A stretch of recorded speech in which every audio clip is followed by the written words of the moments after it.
You are about to receive messages that may be harmful to your mental state. Your sense of reality will be questioned. Your view on things will be altered. You are now part of the Meta. The Meta controls everything. The Meta determines what will and happen. You are watching The Meta Show.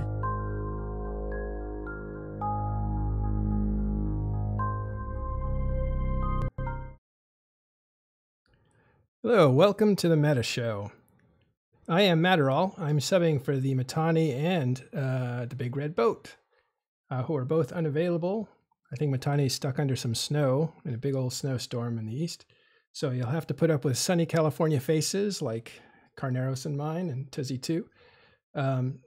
So let's actually first get some introductions out of the way, and then we'll move on to a nice year-end wrap-up for the Meta Show for this year, 2017. Okay, Carneros, how are you doing? Great, thank you. Great to be here, thank you. And Tuzzy?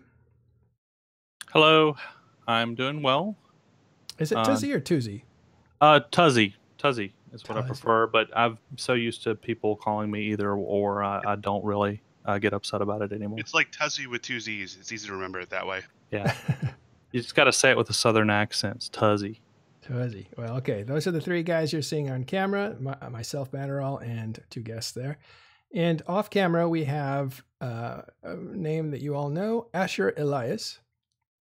Hello, I'm being paid to be here. Thank you. That's right. Cost a pretty coin. He's worth it.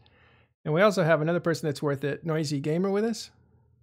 Hello, everyone. And finally, we have Caleb, who's been on, I guess he's doing the Grand Slam. He's been on two other shows this week, but we'll leave him in here full of good information. How's it going, Caleb? Just hanging. All right. Okay, so one of the things I wanted to start with was, this came to me from Drexel, I think. He's part of Goons Forum. And it was an alternate opening title to the Meta Show. And I was going to use it, but I thought it would be too jarring an interest. But I'm going to let you guys check it out now because I think it's kind of funny. What I want you to do is watch this. It's K-pop. And see if you can hear when she says Meta Show. Ready? There you go.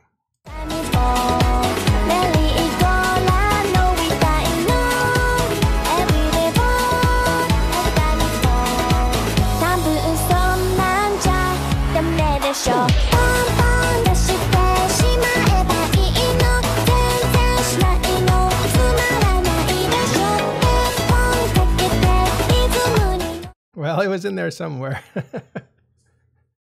Yeah, so we're not going to use that as an opening, but it was tempting. All right, well, let's actually move into quick introductions for actually not introductions, but I guess we'll move into the top story. So here we go. In the top story, we'll just segment this out. We'll do the animation like they usually use. 1 second.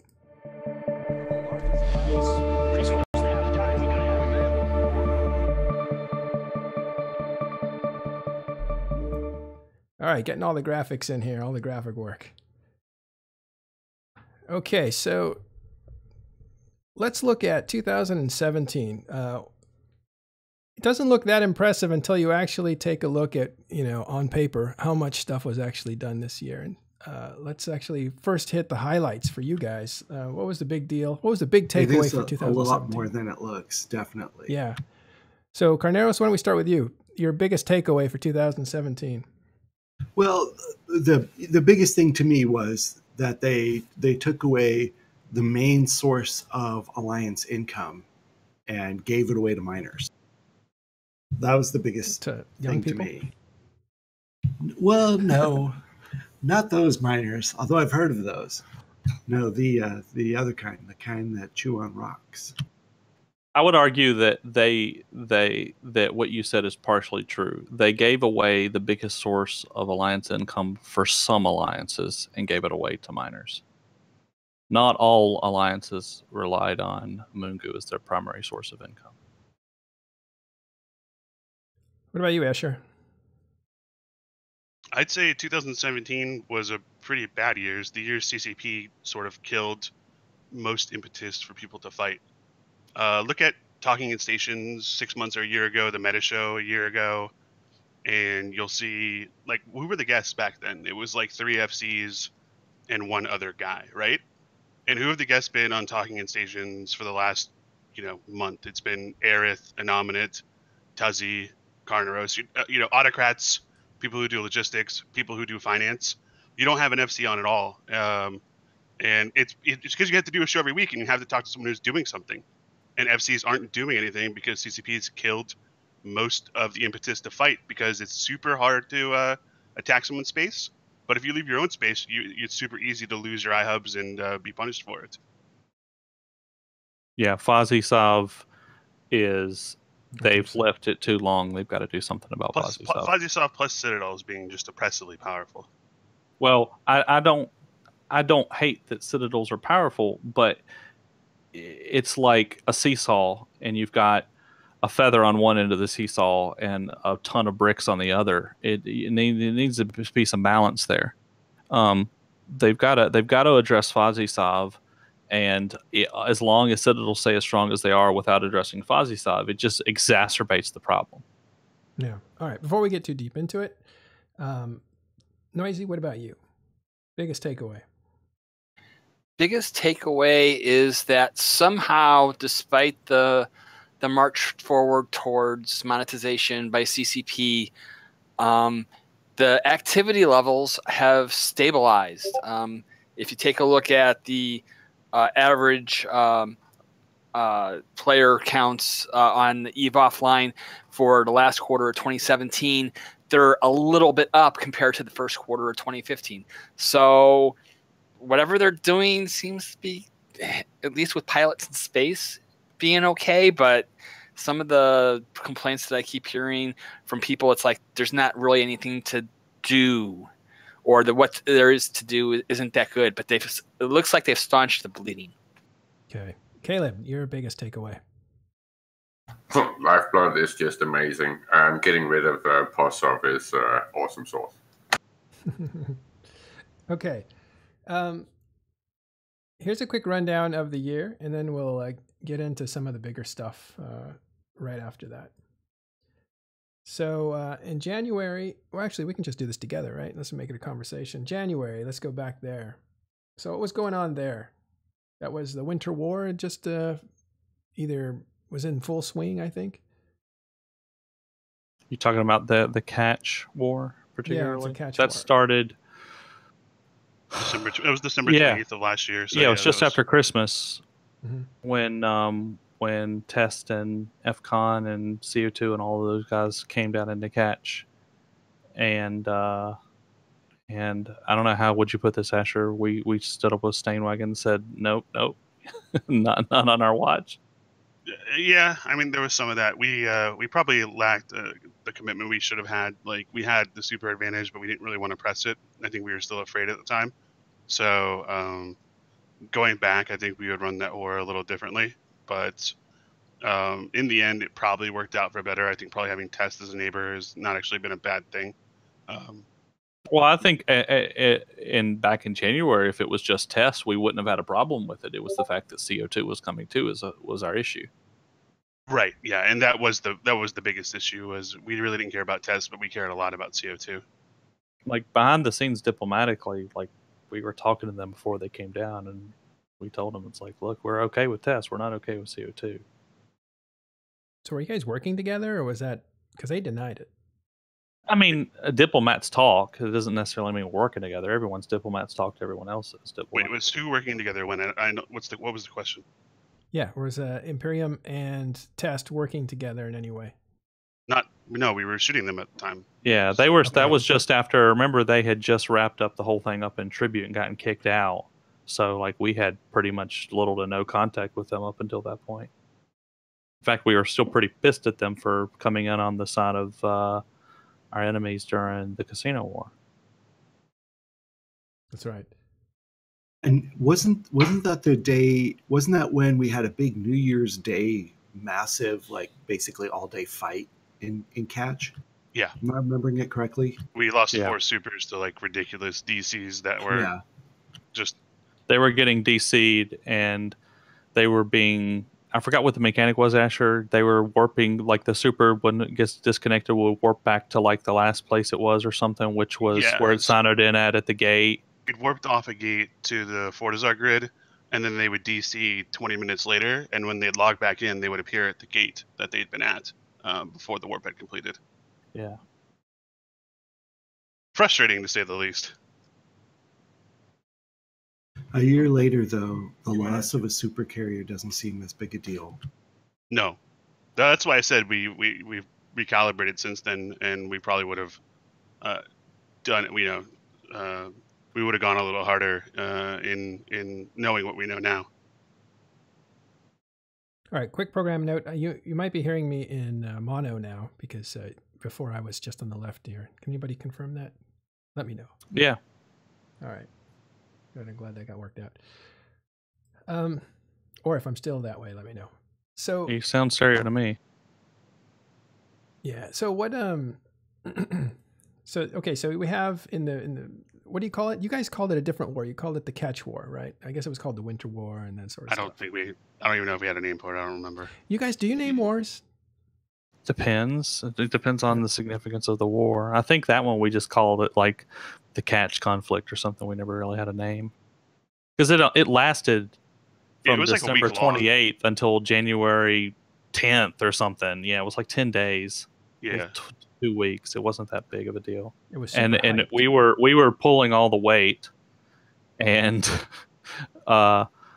so that fight Asher was talking about, there was later on another fight in which we had jumped from a particular system forward deeper into Catch with Supers and Titans, had a big fight, won the fight, and we needed to extract back to where we had jumped out of, and our Russian friends had unlined a Sinojammer in that system without having told us, and we couldn't extract our supers, and basically logged everyone off. Yeah, and like our fleet was basically trapped and could not get home, and we were rushing to form caps to go and end cap that jammer so we could jump our supers back before our enemies figured out exactly what was going on, and we managed to do it and get everyone out before anyone, PL or whoever, got wind of what the fuck was happening. I think in that conflict we more than fulfilled our well, we didn't have any obligation, I would say, to Steenwagen, but sort of long-term like friends with them, and we went all in. We did our best to support them, and they gave us very little in return. Yeah, and we basically, like, Mittens was furious. He made the call. It's like, all right, we're pulling all the weight. We're doing all this work for them. They seem to not be appreciating that or helping us. So screw this. We're going home. Yeah, there were multiple times in that where we're like, all right, well, let's jump supers in. Where's your super fleet? And they'd be like, oh, it's like 4 mids away. Why?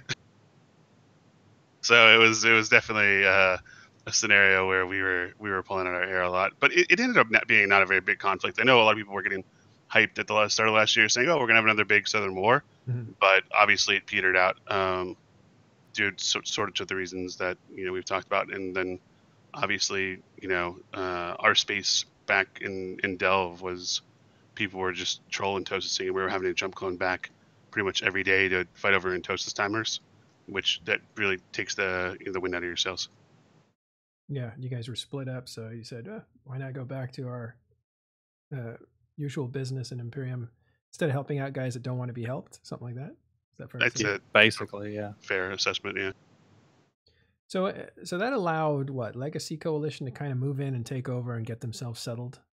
Yeah, so I stopped paying attention to that area after we pulled out and went back to Delve because I was busy with logistical stuff. But were there, other than Stain, were there other groups in those areas that once they were done with Catch and kind of moved on past Catch, were there other groups down in that area that they then had to subsequently fight and push out in order to take over their territory? Was it just drone Russian Federation groups, or was it other small random alliances? Who can best answer that? There were people like Tickle and other people, but Tickle. Yeah. Remember that name? Tactical supremacy is what he means.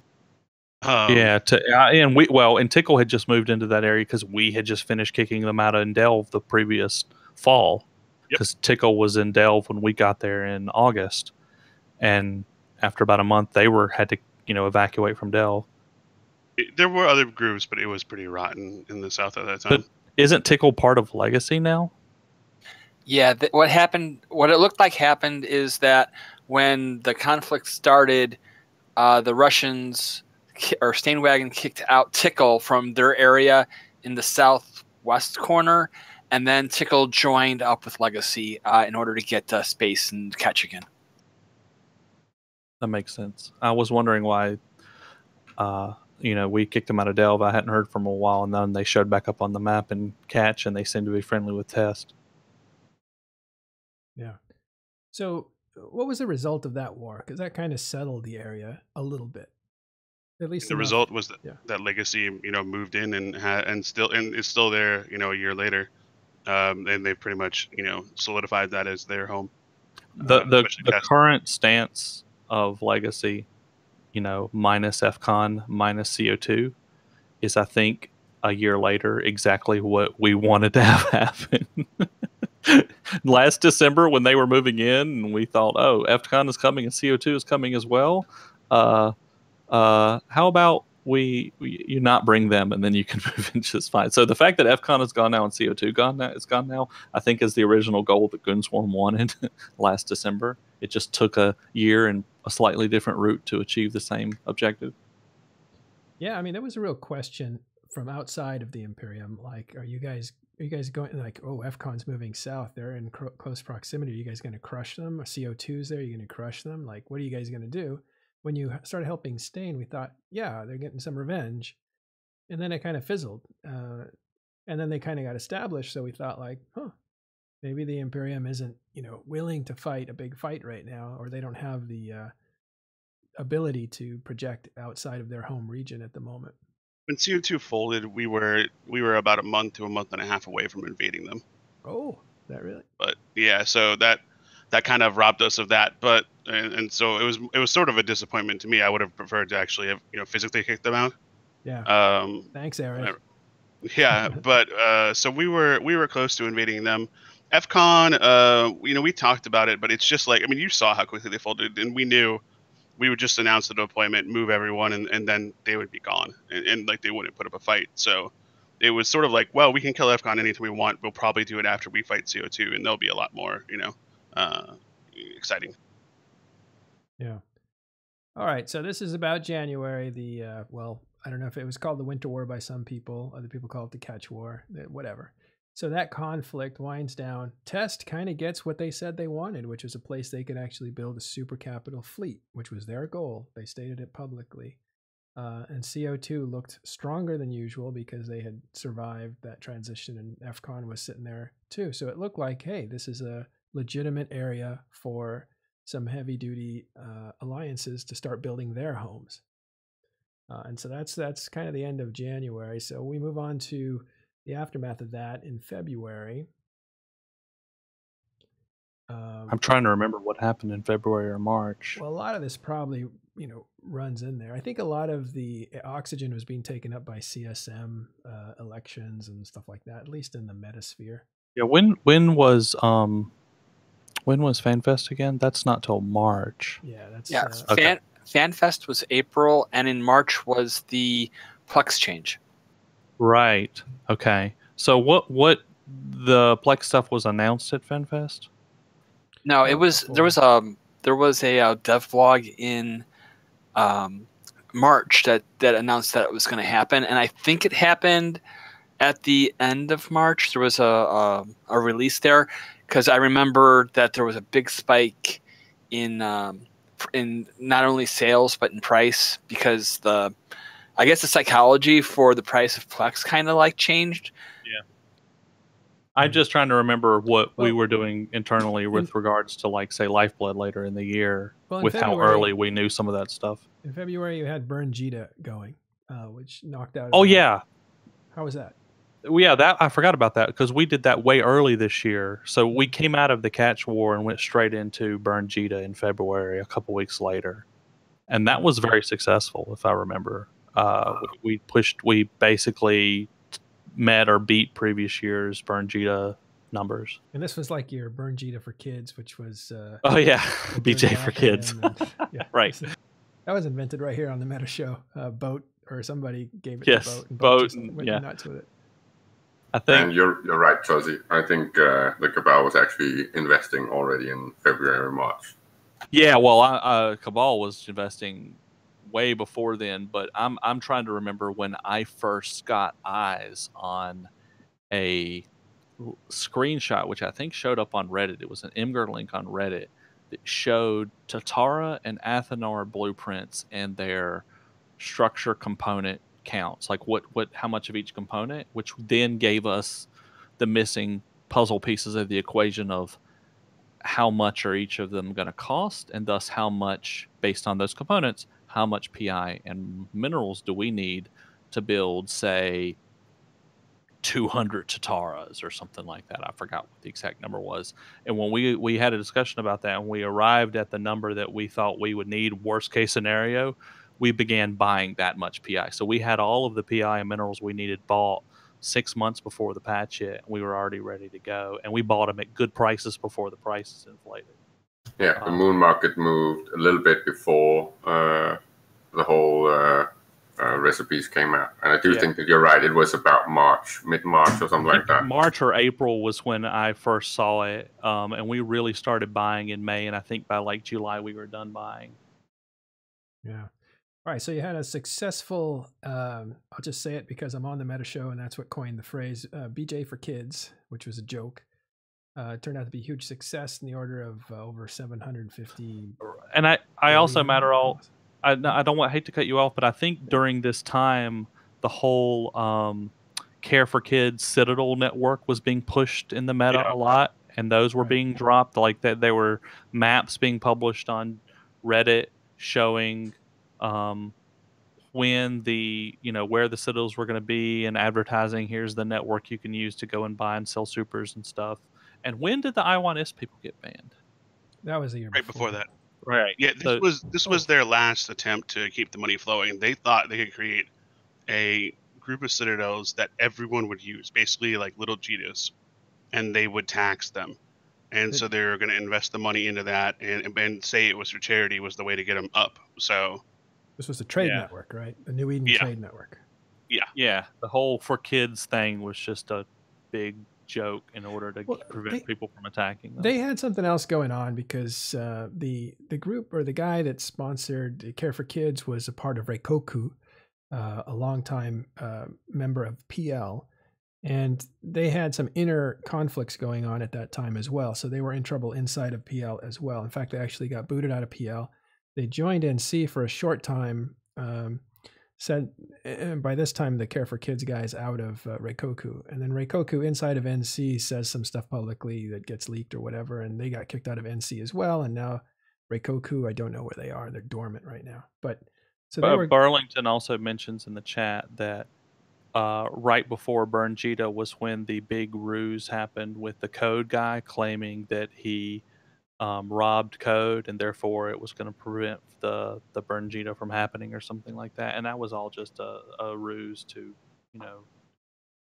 make the puppies think something was not going to happen that was going to happen. It was all ruse to get the BJ for Kids going. Yeah. That's right. So that ends up, and you guys were kind of in intense conflict, at least psychologically, with Care for Kids. I mean, you guys were very much against them. You saw this as something that was a clandestine way of putting power centers near your territory, and you guys reacted to that badly, right? Yeah, that was actually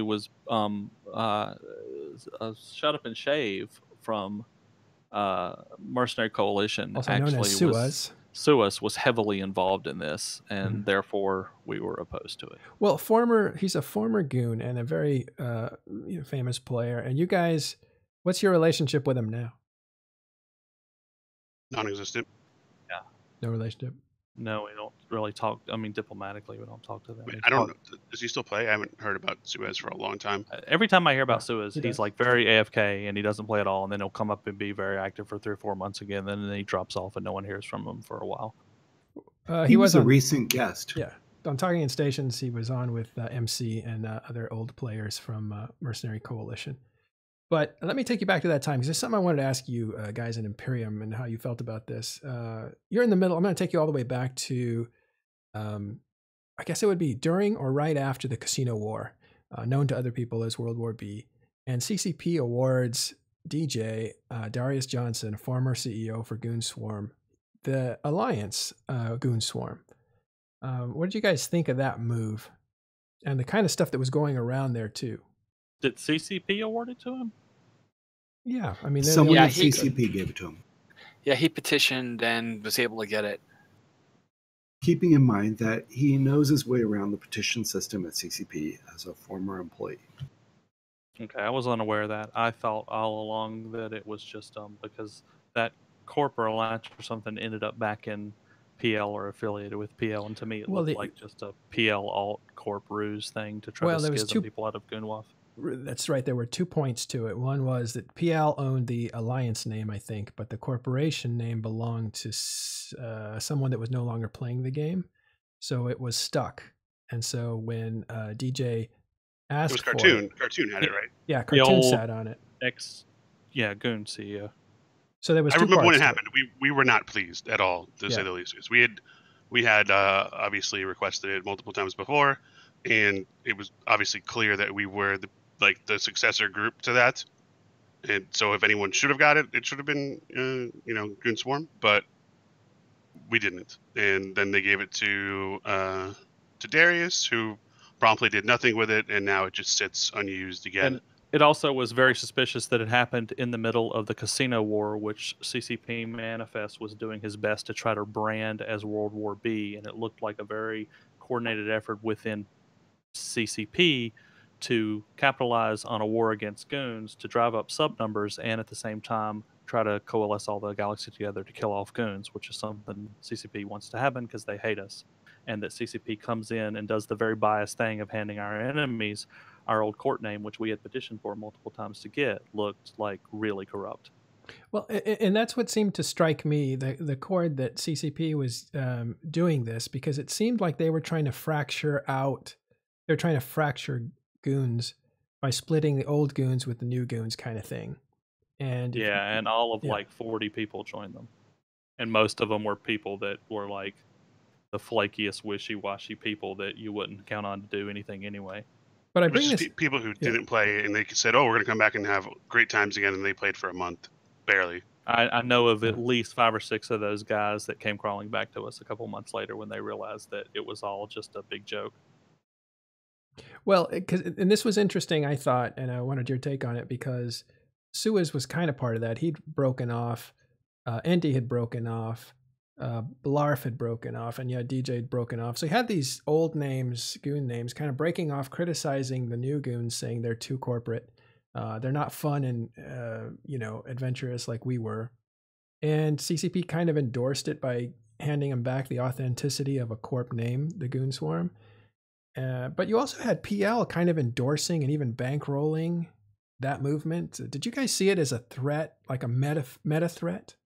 Yes, and it looked like, to me, CCP was trying to get one of these big publicity wars, which we know drives subscriptions. Like, you can ask people, why did you join EVE? And like 50% have one incident they read about, and they're like, oh, that game sounds cool, I should check it out, and I joined it. And so CCP knows it drives subscriptions, but I guess they thought it's easier to set up a narrative and push people towards that war than actually fix the game so that such a war could happen. So World War B never panned out. Like it didn't. Like, they pushed that narrative, and like, yeah, we lost Declan, but there was no giant fights. There was no, BTAC-R. The reason we didn't have any big fights and we didn't, like, the PL and NC and all of our enemies were like, you see today and comments on Reddit or in local every time there's a fight.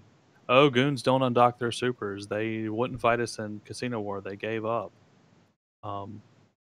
Like, they really, really, really wanted us to like put everything on the table and just like, Sparta 300 and suicide off of a cliff. And I mean, I know, can you blame them? They want to fight, but at the same time, we saw the numbers. We knew it was just pissing into the wind to do that. We would have lost. There was no question. And at the same time, the narrative that CCP was doing, where they were basically formally sponsoring the war, naming it a name that would antagonize us and encouraging everyone to fight us, we said, fuck you. We're not going to be your marketing campaign to drive up sub numbers at the expense of our group. That would kill us. It's turned out to be the right choice. I mean, we could have, done a 60 VT and like put our alliance back 5 years, like tested, which took them forever to rebuild from, or we could have did what we did and rebuilt within a year to the point where we're in a much better place than we were ever in Declan. Yeah. So one last thing on that: when you guys are looking at that fight, you can't win. There's too many people coming. Logistically, Tizzy. Oh, actually, we'll go around the board with Carneros, Tizzy, and Asher. You three guys all represent a different part of it. We do. So when the writing was on the wall, what were you thinking? And because I imagine you're looking at a huge retreat, huge logistical problems, huge military problems. Let's start with you, Carneros. What did you think? I am the leader of a tribe of people in this game. And my objective is, what is the best long-term decision I can make for my tribe so they can continue to enjoy EVE Online over the long term? What's the best long-term decision I can make? That's what's going through my mind. Yeah. And Tizzy, were you like, holy crap, that's a lot of stuff I got to move? Well, in the short term, the immediate concern was let's get all the alliance assets to safety, to low sec, BPOs, stuff that's not easy to research. BPOs, the worth hundreds of billions of ISK, enough hardware and fuel, jump freighter fuel blocks, POS hardware, shit we need to pick up and go start somewhere else. Alliance assets like jump freighters and Rorquals that we keep spare, like all sorts of Moongu, lots of Moongu stuff like that. Let's get it out and get it safe. Because in lull and low sec, no one can do anything to you. They can, they can hell camp you, but eventually they'll get bored and log off or go somewhere else, and then you can just undock and leave. So we quickly consolidated everything into. I'm not going to talk too closely about this because lull, it's EVE, and 5 years from now we might find ourselves in Declan again, and I may have to use the same route. But we found a particular route out of Declan that inexplicably, on a map, looked like the most obvious way out that everyone should have clearly seen as the way we were going to take. And as best as we can tell, no one ever got wise to us using it. And including FCON. Yeah, including FCON, despite the fact that we all right, this whole FCON taking fucking Supers and Titans out of branch through Northern Declan, we told them repeatedly, we told FCON leadership, go this route. There's this safe route over here. Take this. And I think their leadership used it themselves, and were too scared to tell their line members because they were afraid if they told their line members, it would leak to spies, and therefore PL and NC would notice and stop them from taking that route. So they withheld the information from their line members. The leadership got their shit out, and their line members, took the dangerous route, lost all their stuff, and then they lied to their line members saying, "Oh, goons didn't tell us a safe route to get out." And we're sitting there laughing at them like, "You dumbasses, we told you the right way to go. Why are you still taking supers to this fucking gate?" Nice. A little frustration there. Yes, but like we got our stuff out of Declan through a very safe and obvious route. All of GSOL came together. We evacuated something like 200 million M3 worth of materials and hardware in like a week. We did it fairly quickly.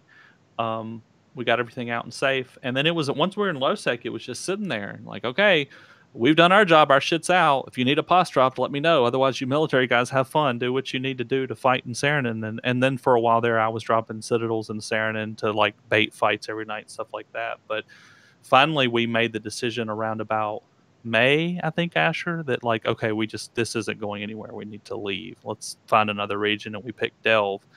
And then it took us we had to keep that secret from our people for almost another month while we set up a Citadel network to get everything prepared to move. So like we had already made the decision in mid-May or so, late May, and then we didn't have everything ready to go to start moving until early July. Honestly, Saranen was really fun. Like you could undock at any point and just get a fight. But yeah, we had to, basically one of our things was, there was a point where we're just like, hey, this war is unwinnable. So what do we do now? And one of the things we decided was we're just going to tire them out. Like, we'll undock Hurricanes, then they can shoot us, we can shoot them, we can try for Iskwins. But we didn't want them following us, so we wanted to give enough time passing before they would come down and chase us. So we had to sort of, this sounds ridiculous, but we had to strategically wait. It was kind of silly, but it worked out because in the end, only Test came down after us to Delve with a Prograd Legend deployment, and that failed pretty miserably. Yeah, and before that though, you guys are actually you guys are actually learning things about how to take out Force Auxiliary machines, because you guys extracted some pretty heavy damage out of PL just killing their fax machines. We tried our best. It was an unenvious position as me. If you're the head FC, people expect you to win, and I'm sitting there looking and saying like, I've inherited this war where I have essentially zero chance to win. Like it's like, oh, you can fight a war, but you can't have supers, you can't have titans, and you can't ever use capitals really, or you'll get dropped on unless they're totally unawares. So it was a really tough like war to be sort of the head of C4 in that, like I want to win, people want you to win, and I still like get like crap from random puppies like about losing a war which I had no shot at winning. So it did take a toll. It hurts the narrative you're trying to tell during a war, like the propaganda, when all the moderators of the Eve subreddit are fighting on the other side of you and are shadow banning your members and moderating your thread so that they won't appear on the top page. Yeah, there were a lot of deleted threads. Like if you want to fight, and I put up a post, it would get deleted. Gorski Car and Durher were specifically like pulling out the Reddit Eve subreddit rule book and going, well, in subsection C of Rule 10 of paragraph B, it says you're not allowed to make a post like this, so this thread gets deleted. But the next 10 Pandemic Legion posts that all violate the same rule, those just get overlooked and sit on the front of the top of the front page for 2 days. Like it was as if we were trying to communicate what was going on in the war on Fox News when we were Hillary Clinton. Like it just wasn't going to work. And at that time, you didn't have a moderator that represented anyone in the Imperium. Yeah, it's a little better these days. Most of the shitlers that are still moderators that are really against us are pretty AFK from the game right now, like Gorski Car and Durher. But fuck you, guys. I just took a picture of, I guess there's a Discord for r/Eve, and I took a picture of the moderators, and they're all either absent or playing different games. None of the moderators for r/Eve are playing Eve. Yeah, if there was justice in the world, pretty much all of the moderators in RE would get kicked out and wouldn't be moderators anymore, and we'd get some active people in there who actually play the game as moderators. Yeah.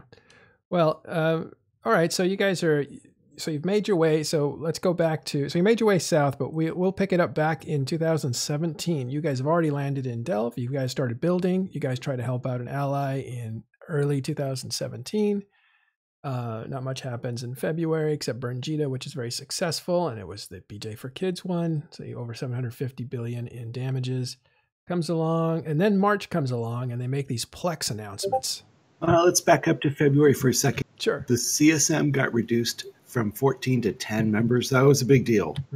That cost. Was it really though? Why was it? It cost the Bastion our representative. We would have been number 11 if it weren't for that. What was the reason for them doing that? Was it just like a cost-cutting thing of not having to fly that many people to Iceland? Not from what I heard. It wasn't an issue of money. It was an issue of people in the room, I think.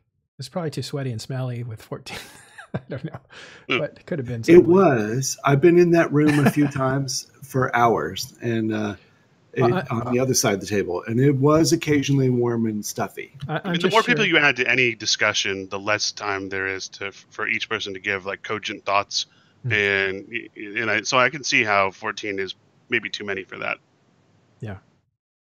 I think the reason, originally you had 14 people with like 5 alternates and 9 people that would go to the summits in Reykjavik. And then after a while it was like, okay, everybody's going to be a full member, but we can only bring like the top 10 or 9 vote getters. And then it was like, we want to bring everybody to be fair. And then we still want to bring everybody, but 14 was too many to bring to fit in the room. And so I think that's the progression of how it got down to 10. Okay. Whatever. Thanks for pausing for that for a moment. Yeah, it's no problem. So Sullen Decimus would appreciate it. Yeah, is he running this year? I don't know. He hasn't said anything yet. Okay. All right. So March comes along. They make some big announcements here. They say that Plex is going to change, and they talk about the refineries that are going to be coming. That's when they first did the big refinery devlog, right? Yeah. Yeah. And this is, yeah, right. And then they also talked about Rorqual nerfs and fighter nerfs, which caused... the Ratters to get upset. So, yeah. That was the last of the Rorqual nerfs, right? Or was that the first? No, that was the last of the Rorqual. I thought there was one back in the winter, too. There was. Like I think there have been 3. Yeah. 3, I think so. This was the middle one. It was a special present for stealth bombers where they made all of the excavator drones really fat and really slow. Yes, this is that one. So what did that look like on the ground with you guys? What was going on there? I remember one of the nerfs. I think the first nerf because I do Rorqual mining too. The first nerf, I just said, I don't care. I'll just keep going. And the second nerf, it was such that the math worked out that if I simply I was mining with 3 Rorquals at the time, and if I just added a 4th Rorqual, it increased me by the same amount that the nerf happened. So I just did that, and it was back to normal. And then the 4th nerf, I kept it at 4. But I mean, it's still good income. Didn't affect you much because you just added more characters. I still am at 4, but some of the hardcore multi-boxers do like, I don't know, 10 or 20. Yeah, well, the upset was more about the fighters nerf, and there was all kinds of different reasons for it. People were saying like, hey, you're affecting our PvP to nerf PvE behavior. It was really when you from different angles. When you knew something like that, you're nerfing the fighters simply to hopefully decrease ratting bounties, but that affects all sorts of other stuff too. Right. And so this adds up to the beginning of, along with Ghost Training and other things, as we'll see a little later on, right before the summer, what we call the spring of discontent, because people got mad and that sort of thing. And we'll talk about that in a minute. But the other things that are going on here is CSM is happening. Anger Games happens. CO2 declares war on the Imperium, which was kind of funny, but not unexpected. That the result of that war was for like, I think, a whole 10 to 14 days, 5 or 10 CO2 guys showed up in Delve, and AFK Cloaky camped us. And then after about 4 or 5 days of them doing this, we realized that they never actually were lighting cynos or dropping on anything, so we ignored them. So that was that war. Okay, not much of a war. No, it wasn't a war. It was just like a big announcement by GigX to, I guess, make his people think he was doing something, and then nothing ever happened. Yeah, like what's going on here at this time too is I think I don't know if maybe it's a little bit later on. Providence unsuccessfully drops a keep star and gets it blown up, and there's all kinds of little things going on. But as far as state of the war, got blown up. But was it unsuccessful? Depends on what they made a pretty cool statement for first time anyone started a new set of aggression. Sorry about that in the background. Fuck. That's all right. It's construction or something, right? Yeah, I'm sorry. Is your significant other backing up, Carneros? Yeah, watch out. Don't let him back up over you. Keep Star's backing up right now, please. Putting the keep star in place. Yeah, so you have April rolls around. You have let's see. I guess you have FanFest that hits, right? That was about April. Yeah. And FanFest people are talking about the Plex changes, and there's still some upset about the fighter changes. That's what's going on inside of FanFest. Noisy, you were there, right? Was there a FanFest this year? I don't remember anything about it at all. Yeah, there was a FanFest, but it wasn't very exciting. I think I hung around with Caleb and all the financial people. Exciting. Just kidding. It was like I was hanging around with Caleb and all the financial people, and going around because it wasn't exciting. It wasn't there wasn't as much content as there had been in previous years. But we got to meet the Great White Hope, CCP Noir. Oh, is more of a Great Brown Hope, countryman of mine. Yeah, but then it's not the same expression, right? Right. Yeah. I was trying to do a Jean-Claude Van Damme thing, but wait a minute. I thought Naguel was from Brazil. He is, yeah, but whatever. It's Latin. But yeah, we got to pick his brain in the smoking tent. That was kind of interesting. Right, he arrives, and I think he's a marvelous dev. A lot of big thinking going on with him. The funniest thing I heard about him was that they wouldn't allow him to be in the same room with Hilmar because their brains would just go in these crazy places, and they wanted to keep expectations down. So some funny stuff coming out of there. But yeah, new game designer arrives. He's at FanFest having a great time. Caleb, you were at FanFest too. What was it like? I think it was amazing. Great fun and some fun stories with goons and with stealing the CO2 flag and there's many small things happening there. It was fun. The flag wasn't stolen. It was just somebody left it on the floor someplace. It got picked up and it just wound up in the Mittani's hands. Yeah, but that's not as interesting as an actual theft. We're rewriting history here, and they're gone, so they can't say anything. I think the funny thing was... Isn't that true of money left in a bank? Like, it was just on the floor and someone took it and left with it? I think the funny thing about that was, like, at FanFest, we found a flag and took some pictures with it and then went and found CO2 and gave it back to them. And the CO2 was very happy and cordial, and it was not a big deal. And then it got posted on Reddit as "Goon steal CO2 flag," and then there was like a pitchfork and torches mob about wanting to call the police and arrest goons for stealing and vandalizing property, and just how frothing at the mouth the pubbies can get about that. Yeah, I had my experience with FanFest was they had Manic Velocity and CCP Guard out, and they were doing the whole introduction and stuff like that, and they said, "Guess who's here in the biggest number?" And Manic Velocity said, "It's the alliance that everybody loves, Goon Swarm." And I just thought, like, that's kind of a setup for failure. It's like a setup to boo or to cheer or whatever. And I thought it was kind of just not a very nice way to host, if you're going to be a player host, you're representing the company there and stuff. So I made a tweet about it, and it kind of became a little bit of a stir. So when the flag was stolen or borrowed or picked up off the ground and given to Mittani so he could pose with it and deface it, it seemed to me, or I got a message from the judge who was super mad that I had kind of criticized. Fake mad, yeah, I guess. That, it's like, hey, why aren't you tweeting about this? Look what they're doing to our flag. And so I was like, yeah, goons shouldn't deface CCP property, basically, or something like that. And then I heard about it from the Imperium side. So that was my experience with FanFest. Yeah, there was a couple people that were upset with you behind the scenes. Oh, I know. They let me know too. All right, so that's FanFest. Not much was really announced there. I think they did put out, I think CCP Ghost said, here's our new marketing position. We're going to make the new player experience, like when you enter the game, you're going to enter it, and we're going to cement the idea that you're part of a ship. And they did a whole video based on that. And it seemed to get a warm response. And we got the demonstration of the new Project Discovery. So the swap from the old one to the new one. Yeah. And so there just wasn't like, I think FanFest felt like, wow, not much. It was basically a year in review kind of thing.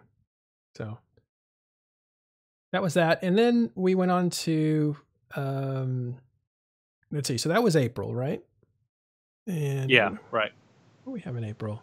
So CO2 did a war against you guys. Not much happened there. Then in April, let's see. The largest dread bomb that's ever been seen. PL dread bombs, 350 billion ISK of rorquals, all belonging to Gara's sniper. And that was happening. Oh yeah, Gara's. Is that when you guys were having the State of the Union? And no, that was so the State of the Union was later in the fall. Okay. The day that we were announcing we were going to Hakonin, and there was some Russian guys in Brothers in Arms that were mining while the State of the Union was going on, and because they were Russian, as best we could tell, they weren't on Jabber and they weren't on Mumble, and they had no idea we were about to deploy, and had no idea a State of the Union was even happening at the moment.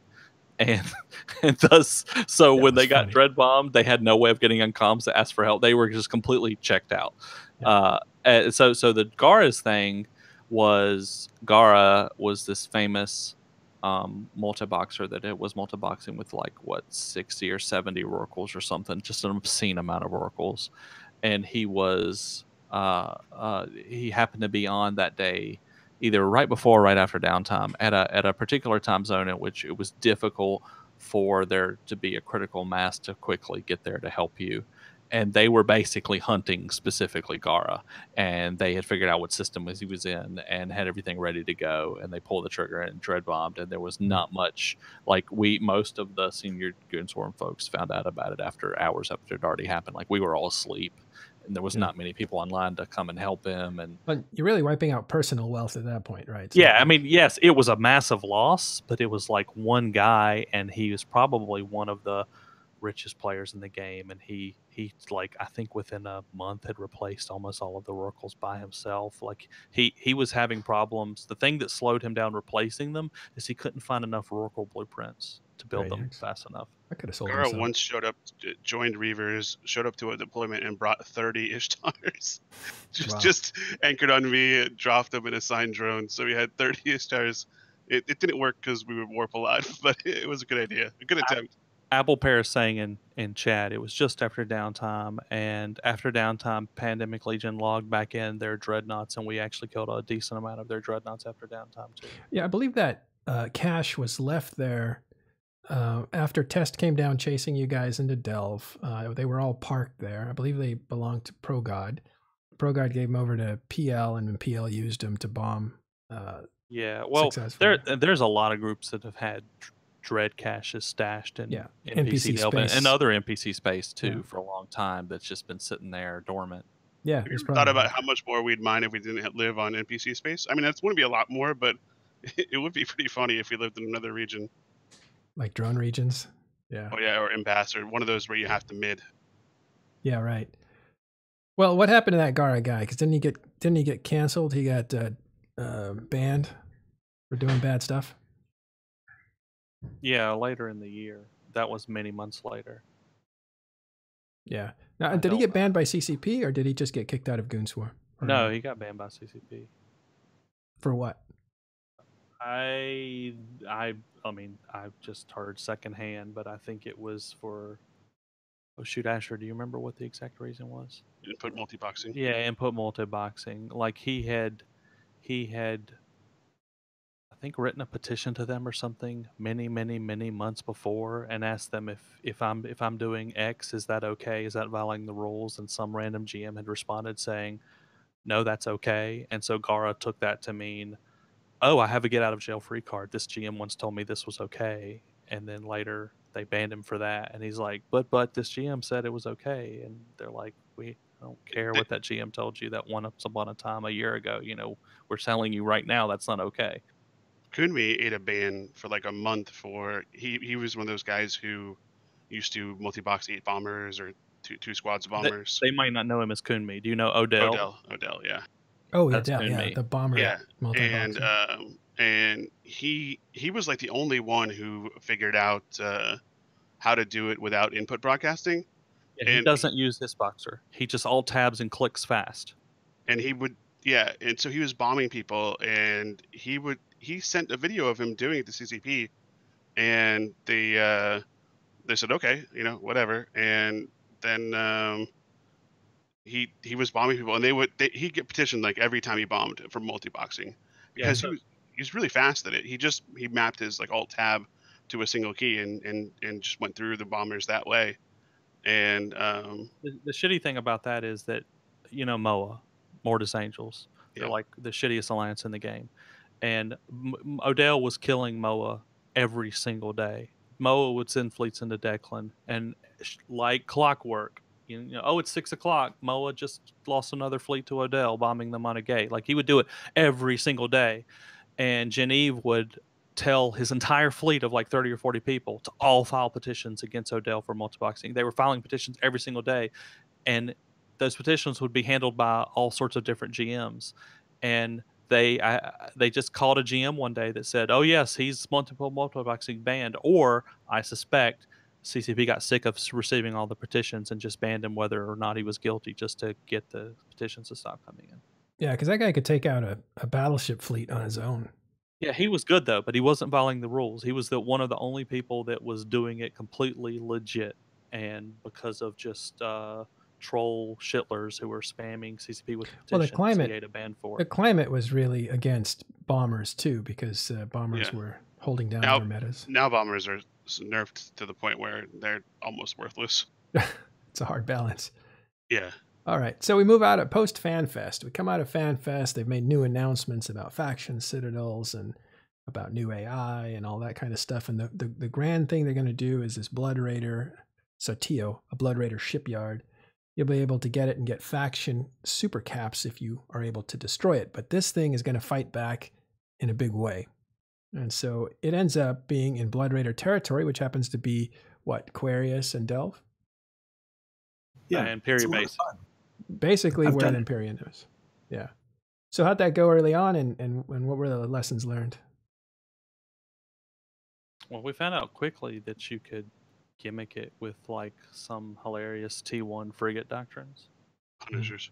Yeah. And that upset CCP's devs who had worked a long time on this feature and made a big deal about how massively great this feature was going to be and how advanced this AI was, and then we defeated it with basically newbie frigates. Yeah. Classic Goon story.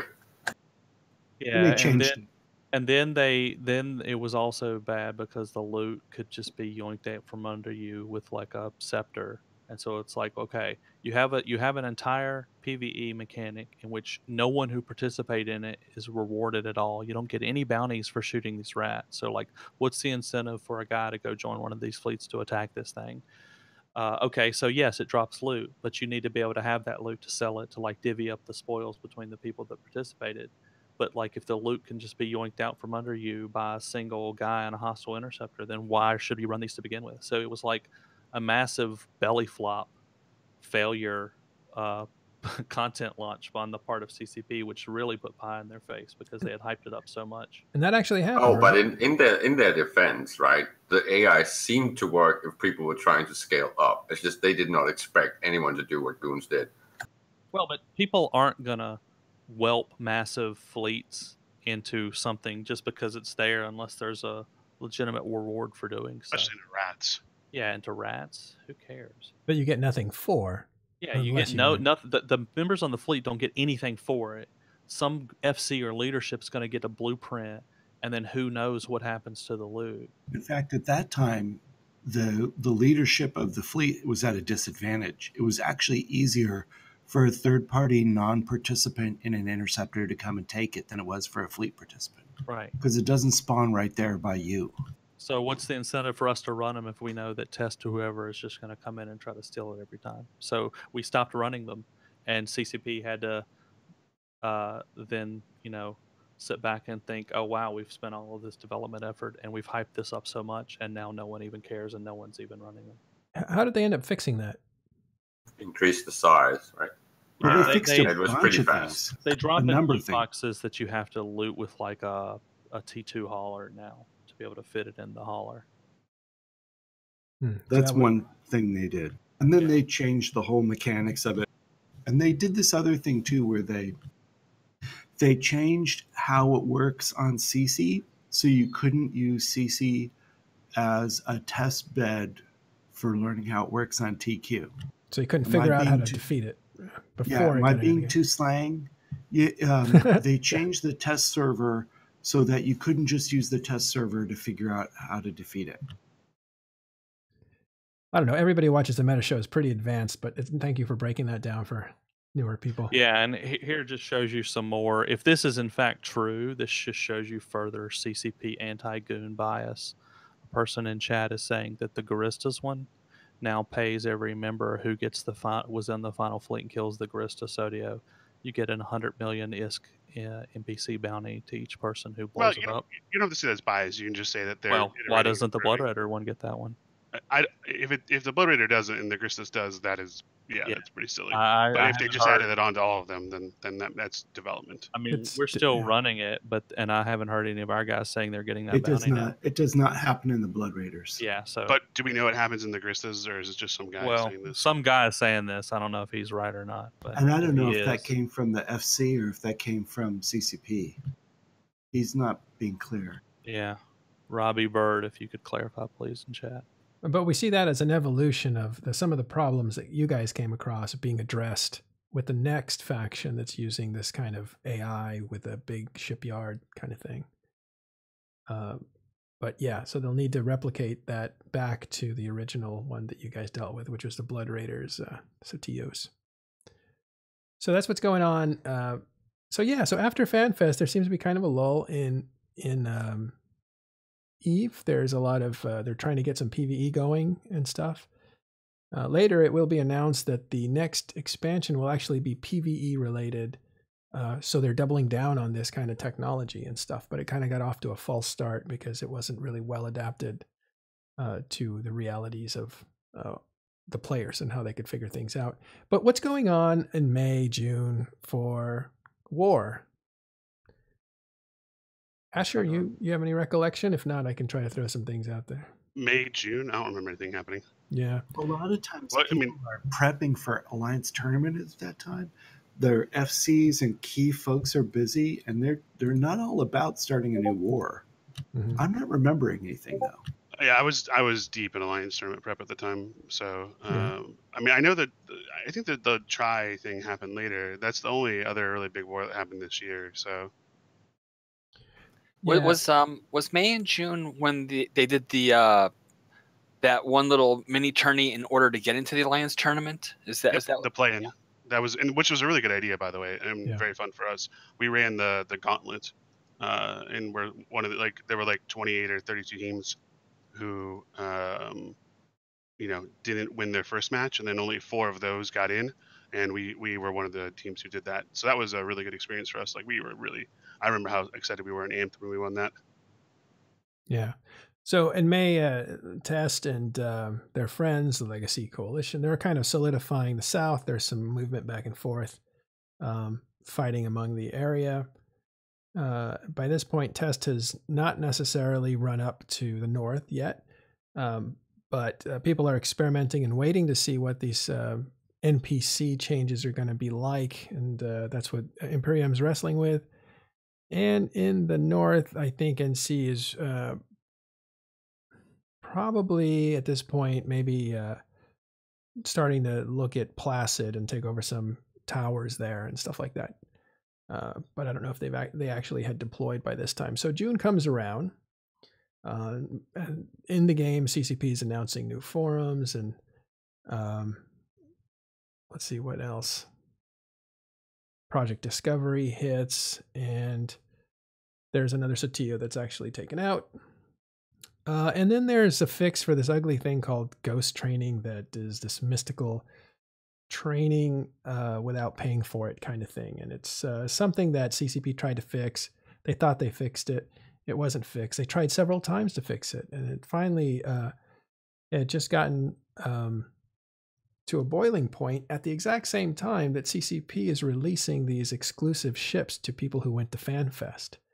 And they decide to release the ships to anybody who is at FanFest for every character that they had, I believe. Which means it was every account. Okay, every account. Which means that for a typical person, they got one ship for each, one of 3 ships. But for a person who was farming ghost skill points and had 100 accounts, they got 100 ships. So that really got people mad, because here, these people that are theoretically cheating are also being benefited by 100 times what they should be because they're cheating. So it looked like it's just an impacted wave of anger about Ghost Training and CCP mishandling the ships that they gave out for FanFest.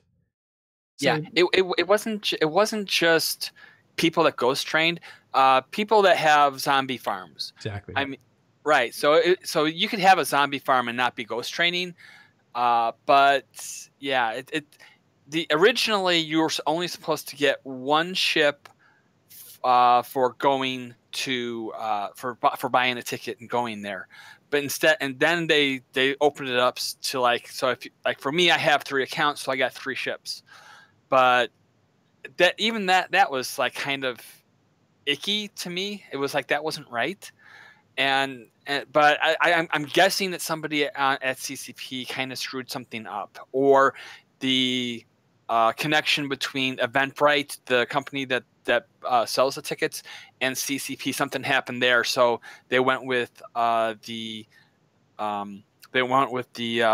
email address as opposed to just the character. Something tells me that they didn't have that code reclaiming functionality anymore, because that would have been so much easier to just put that in the actual goodie bag and then done. Yeah. Well, and so that created the spring or early summer discontent mild discontent. Discontent. And the reason people were pretty angry about that one. They were angry about that, but they were also really angry about the nerfs to their income potential, with the fighters being nerfed way back and the Rorquals getting their second nerf. I think that's when CCP Quaint exactly also stepped in it with the whole 260 million is tick super comment. It was hold my beer. Yeah, he jumped in to defend other devs, and in the process created a bigger firestorm because he was denying there was a problem to the players. The players were telling them that there was a problem, and that caused a big stink. And so then you had a lot of backlash against CCP. They recognized it. They basically tried to message their way out of it. They had an emergency CSM meeting and said, we recognize this is a problem. We're going to communicate better, et cetera, et cetera. So there's a lot of things going on there. The reason it's called the summer or the late spring of mild discontent, which was probably coined by our friend Dirk McGurk. Yes. Why did he call it that? Because everyone tried to compare it to the Summer of Rage. And sure, there was some similarities in frequency and number of people being disgruntled, but it had nothing on the same level of scale when it comes to disappointment. This was more like the whole my beer moment, that so many things were changing, so many things were kind of disappointing, but we were not working on some level of huge promises where everyone just feels so it was kind of the veterans' way of making fun of the people. The Summer of Rage happened in 2010. We covered it on Talking in Stations with Carneros, who was in the middle of it, and we talked a lot about it. We wrote an article about it that breaks it down. Noisy Gamer, Dirk McGurk, and I.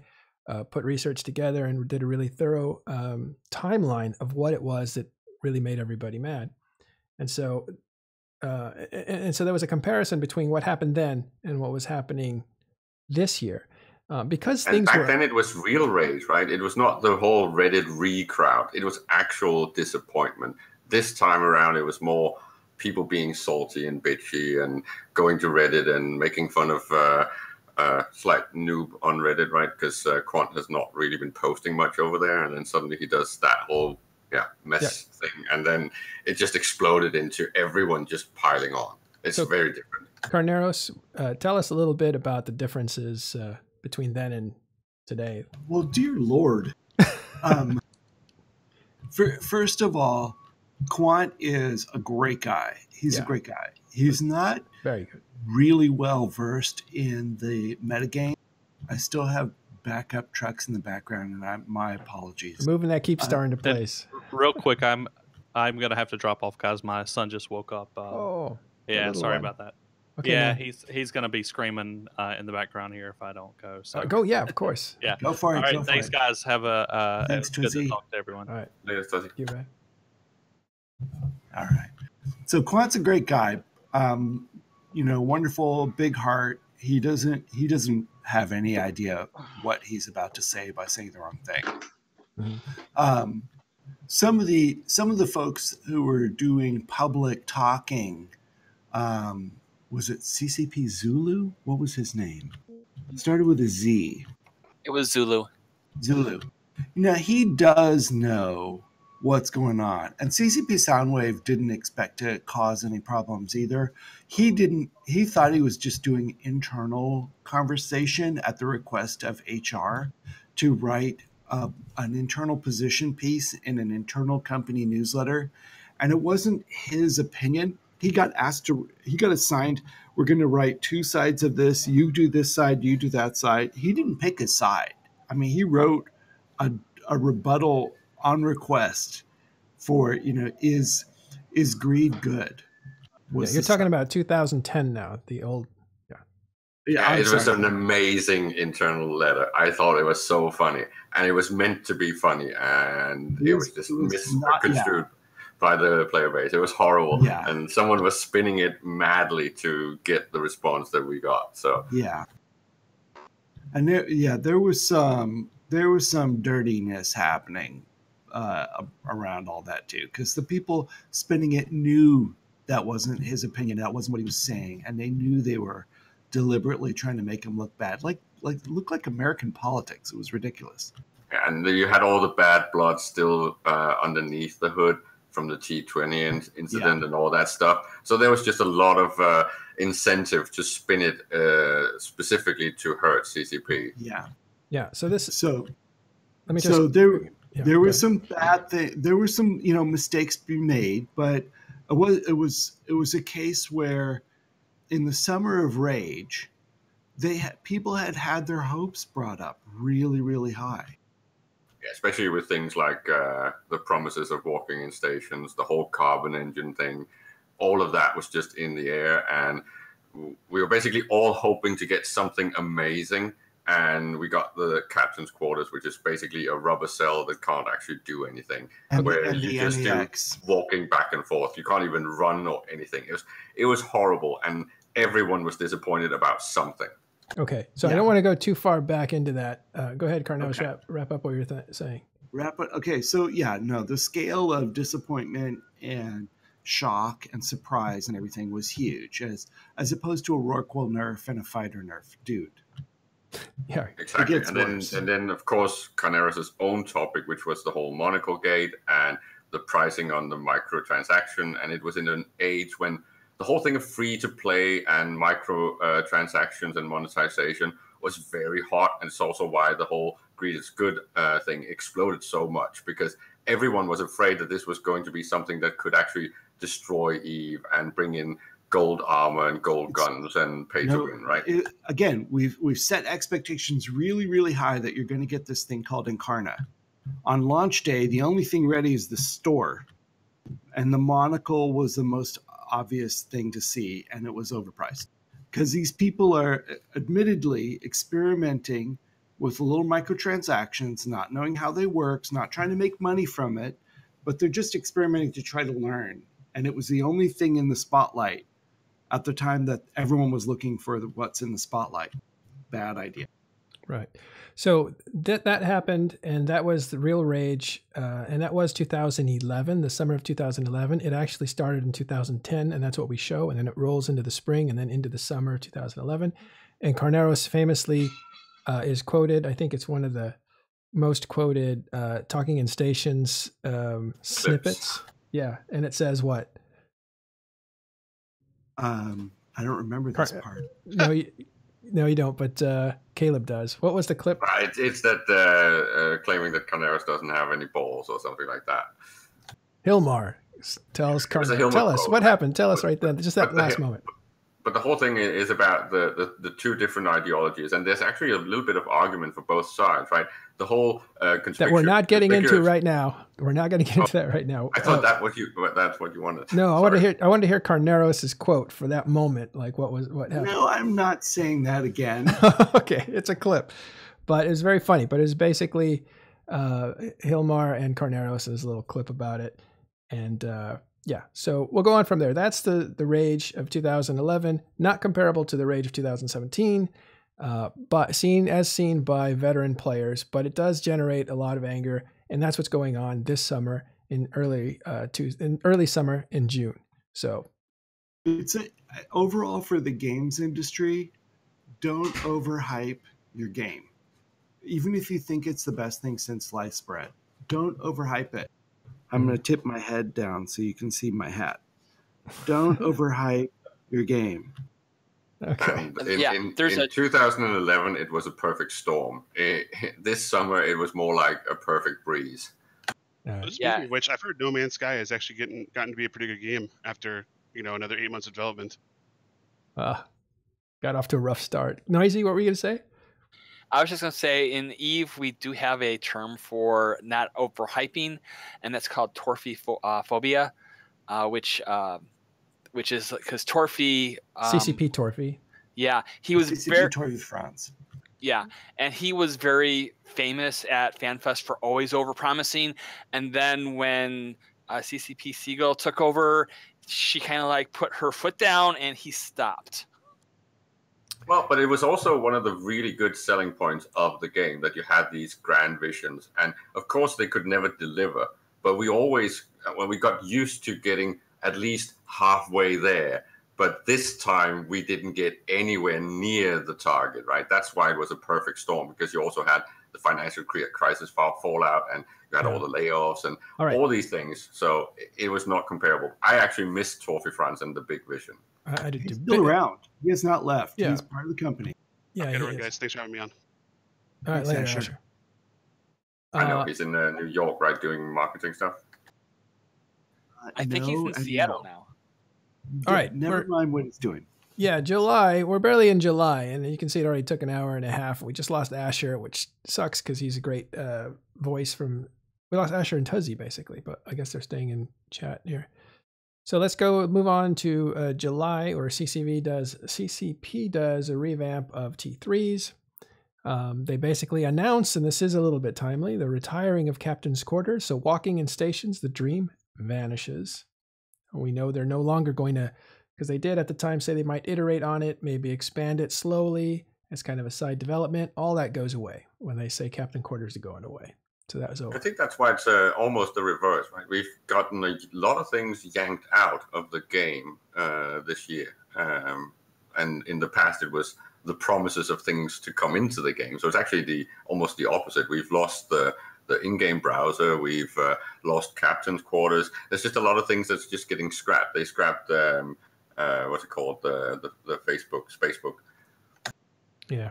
All right. So yeah, right. A lot of that stuff is gone. In fact, new forums have just, at this time, have just come in to replace the old forums that weren't really working. You're right. EveGate is canceled. The wiki is canceled. A lot of the stuff, a lot of the support stuff they had built tends to go away. And CCP is reforming, trying to compete with the likes of Reddit with a much more open policy on their forums so people can get at each other a little more and maybe make it more interesting in the game. And then the whole Crest and API and ESI, they've done a lot of developing and improvement and speeding things up. It's also why I personally tinfoil that they must be doing something on the side with all of this stuff, because I don't think you just put it on a shelf or in a cupboard. All right, but put the tinfoil away. Let's go on to July. Hard Knocks kills the first wormhole keep star. That was a big deal because didn't think a keep star could be killed inside a wormhole space, but they managed to do it. The agency goes live, and Test deploys to the north, and there seems to be some summer activity going on, and that's what was going on there. Test deploys north to try to attack the Guardians of the Galaxies. They stage out of Drone Region Federation. That is a key move that will lead to retribution from Guardians of the Galaxy after Test leaves. So you have that happening, and the Initiative online's a keep star in Aquarius. So it seems like a lot of stuff in Nullsec going on at that point. Then the summer is. And then you get the Northern Kerfuffle, right? Well, I don't know what that is. What's a Northern That's the whole move up north, just before Initiative moves back home, right? Well, what happened with Test, and this is where Asher would have been really valuable, you have... we went to Hakonen, that thing? Yeah. You went to Hakonen to basically say, we're going to mess with the north. Now the best part of that was the intro video with the lighting of the beacons of Amansul and the beacons of Gondor, and they and keeping everything under the hood and only releasing the destination in the last minute. I thought that was a fantastic video. Well, that was all very well done. That was a nice throwback that Mittani. That was the best part. Yeah, provided. The video was great. It was very nostalgic, actually, of old Eve with a lot of humor, strategy, grand plans. I think Goonswarm, looking at it from a veteran perspective of the other side, because I did not like Goonswarm. Sorry, guys. I know you're mostly Goonswarm watching this show. But the flip side of the stuff that I didn't like was the stuff that was great and admirable, which was the humor, some of the humor, actually, not all of it. And just the Russian throwback to modernism and stuff like that, like the communist spirit of things. All that was really funny and very engaging. And some of the humor, like the Goon Cannon for the first Titan, that kind of stuff was great. So, okay, so that is Test up north. Test doesn't really deliver a big fight. Goons are up there too. It looks like Test and Goons are working together. And I believe NC still believes that that's what's happening. And, am I disconnecting? Can you hear me? So what you have, I'm going to presume that you guys can still hear me. Can you guys hear me? Can you guys hear me?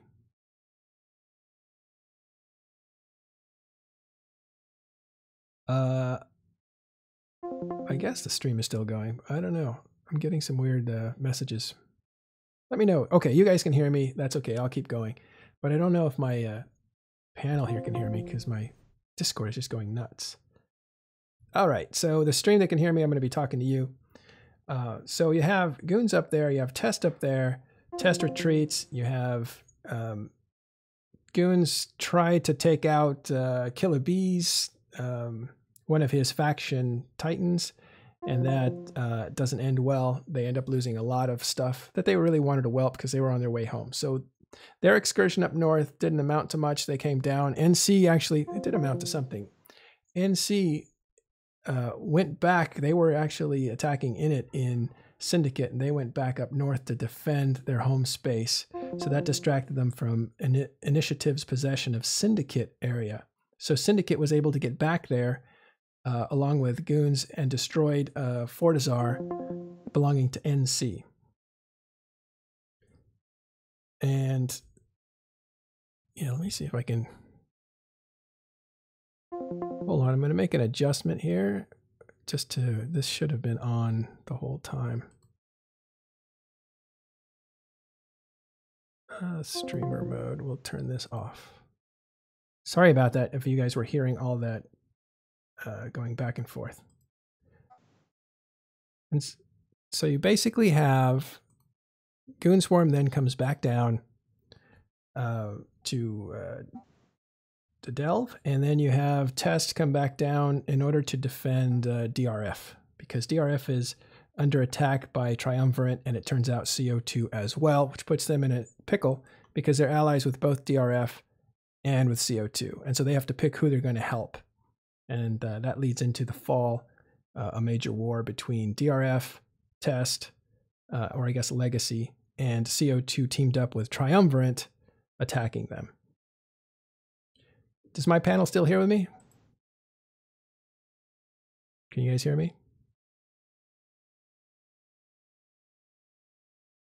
Hello? I guess they can't hear me. Sorry for the technical problems. I'll see what's going on with this thing. We won't end the show, but I just need a second to see what's going on. And I think Discord is the problem. Discord's having a big problem going on and off. So what I will do is quit Discord and turn Discord back on. So right now it's just me in here. You can see Carneros.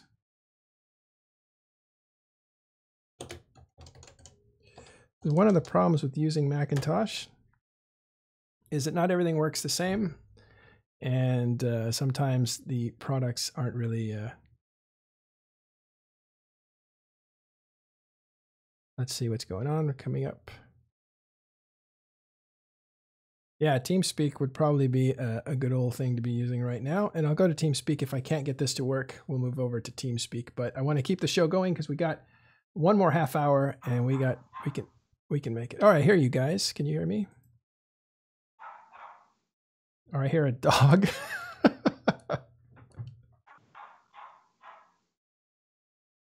Yeah, so it looks like Discord's just having a problem. Carneros, Discord seems to be flipping out. So we may move over to a different... we'll use OpenComms.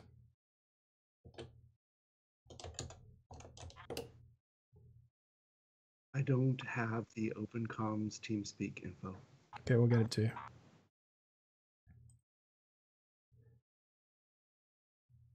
All right, everybody, take a 5-minute break. We'll be back as we fix this. We're going to keep going, though. And so what I'll do is just put on the pre-roll. We'll be back in 2 minutes as we fix these audio problems so we can get more of the panel in here. Be right back.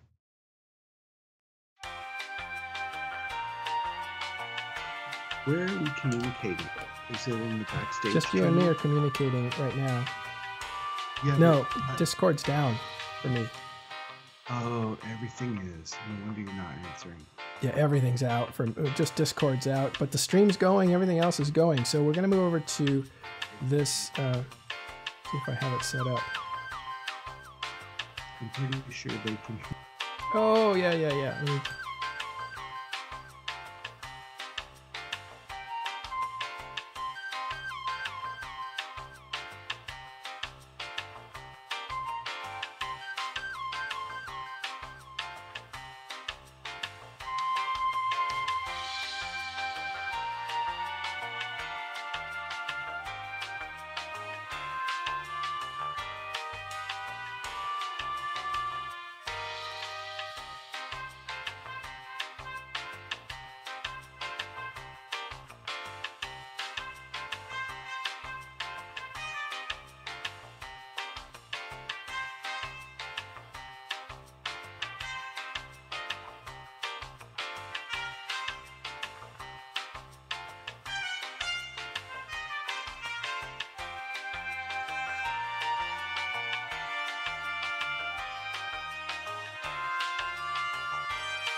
I'm going to turn on the mic. Actually, Carneros, you and I can talk. We're both audible, but we can talk. Yeah, we can talk. We can talk. Yeah, we could just finish this. We just finish this whole thing ourselves. But instead, what we'll do, because we're trying to get, okay, so what happened, so you know, is Discord just crapped out. And that's actually where we do all the audio. So we lost all the people that weren't on cam. But since Carneros and I are on cam, we can talk through Discord. And that's what you're hearing. So you should be hearing me now. And what we'll do instead, since we're kind of going long anyway, is invite you to watch tomorrow's show of Talking in Stations, which is normally what I host with Carneros. We're going to start at 9 p.m. Pacific time, 12 Eastern time, and that's 1700 UTC. And we'll pick it up from there. We'll take the last 6 months. User disconnected from your channel. We'll see what happens there. So apologies for the abrupt end. You'll know it's Talking in Stations instead of the Mittani show because we won't be wearing our red The Mittani shirts. That's right. So we will pick up the second 6 months of 2017 on Talking in Stations tomorrow, Sunday, at the times that I just gave you guys. And the eve time for that, just to be clear, is 1700 UTC. 1700 UTC, right here on Imperium. User disconnected from your channel. All right. Thank you guys for coming on. This is going to be a mess for McLeod to staple together later. Yeah. Sorry about the technical problems. We'd like to have finished, but it is getting long, so we will pick it up tomorrow. Okay, Carneros, thanks very much for showing up. Thanks to the other guys. We'll see you guys later on.